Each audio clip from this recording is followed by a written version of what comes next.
I was sitting in my car in the parking lot of my job, and I couldn't make myself open the door. Not because anything terrible had happened that day, just the weight of everything.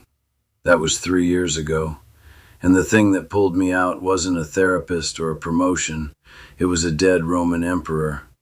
Here's the thing. Most people think mental strength is about grinding through pain, white-knuckling your way through hell. The Stoics would tell you that's not strength, that's stupidity. Real mental strength looks completely different, and once you understand it, everything changes. Here's what's actually happening right now. You wake up, grab your phone, and within 30 seconds you've seen a headline designed to make you angry, a friend's vacation photos making you feel behind in life, and an email about something you forgot to do. Before your feet hit the floor, your nervous system is already in a fight. And we haven't even gotten to the actual problems yet. The boss who disrespects you, the bills stacking up, the relationship that's slowly going cold.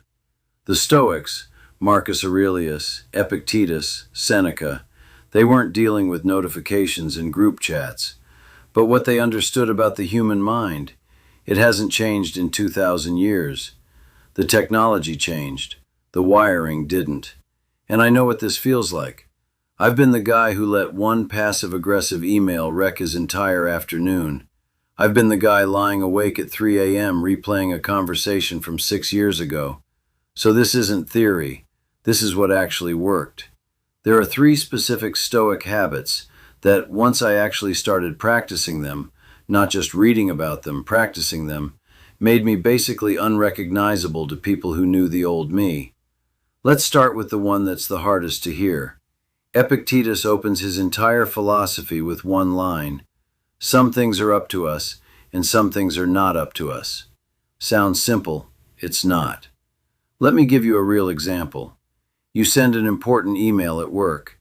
You CC'd the right people, you were clear, you were professional. And then some guy hits reply all and undermines you in front of everyone. Now your heart is pounding. You're drafting a response in your head. You're thinking about this at dinner, in the shower, at 2 a.m. Here's what the Stoic habit actually looks like in that moment. You stop, and you ask yourself, what here is actually under my control?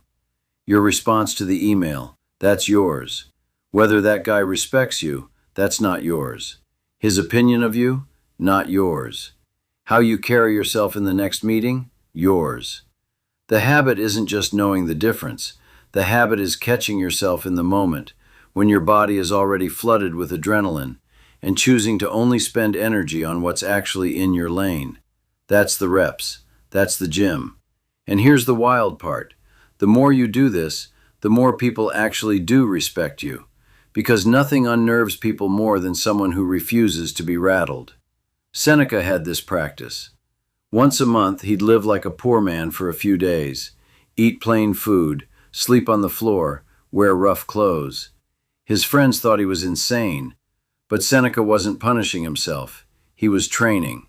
He said, "Set aside a certain number of days during which you shall be content with the scantiest and cheapest fare, with coarse and rough dress, saying to yourself the while, 'Is this the condition that I feared?'" Now, I'm not saying you need to sleep on the floor, but the modern version of this? It's doing things that are mildly uncomfortable on purpose. A cold shower when you don't want one. Skipping a meal when you're not actually hungry, just bored. Going for a walk without your phone.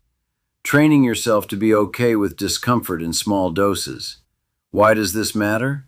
Because when life actually hits you, and it will, you've already proven to yourself you can handle hard things. Most people crumble under pressure because the first time they've ever been truly uncomfortable was the crisis. You don't do your first sparring session in the championship fight. You train in the gym, against controlled resistance, so that when the real thing comes, your body already knows what to do. Quick pause. If this is hitting for you, that's the sign you should subscribe. I drop these every week and they don't all make it to the algorithm. Hit subscribe, let's keep going. Marcus Aurelius was the most powerful man in the world, Emperor of Rome, and he would regularly do this exercise he called the view from above. He'd imagine himself zooming out, seeing the city, then the empire, then the planet, then the stars. And from that height, he'd look at his problems again. That argument with his general, that insult from a senator, that thing he was obsessing over. From 10,000 feet, it all looked small. Not because it didn't matter, but because he was reminding himself of the scale. The modern version of this? When something has you spiraling, a breakup, a rejection, a failure, zoom out. Imagine yourself 10 years from now looking back at this moment. Is this the thing that defines your story, or is this just Tuesday? I do this whenever I catch myself catastrophizing. This is the worst thing that's ever happened to me. Zoom out. Okay, this is a rough day and a rough week and a 70-plus year life. It doesn't make the problem disappear, but it takes it from feeling like a life sentence to feeling like something you can actually get through. And here's what nobody tells you about these three habits. They compound. The control habit makes you calmer, the discomfort habit makes you tougher, and the perspective habit makes you wiser. Together, you become the person in the room who doesn't panic, who doesn't get rattled, who people look to when things go sideways. Not because you were born that way, because you trained it. If this resonated, drop a comment. What's the one thing that's been messing with your peace this week? I read every single one. Subscribe if you want more of this. I'm putting out new content every week on how to build a mind that can handle anything life throws at you. See you in the next one.